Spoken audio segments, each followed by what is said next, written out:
How do you show your appreciation to your direct reports with Nako, no grabe. financial means involved? Yung mga simpleng appreciation, mga recognition, hindi mo naman kailangang gastusan. Malaking bagay yun, no? Malaking bagay yung yung appreciation na kasi merong good job. Good job versus thank you. Ang galing mo. That's recognition, di ba? Appreciation, uy, salamat Salamat ginawa sa mo yan. effort. Malaking tulong yung nagawa mo para sa team.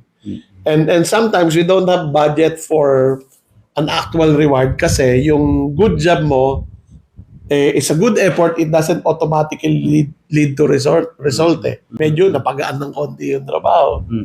Pero wala siyang business impact. Oo, ina-appreciate lang kasi napagaan mo yung trabaho ng iba. Kung kaya mo ng mga maliliit na token, ako naglilibre lang ako ng merienda ko minsan. Ako ang acronym ko dyan, PEGS. Be praise. Yeah. Be on the lookout. Magmasid ka. Maliit na bagay, malaking bagay, i-praise mo. Basta sincere. I-encouragement. Pag hindi mo ma-praise, i-uplift mo. Huwag mo i-down yung tao.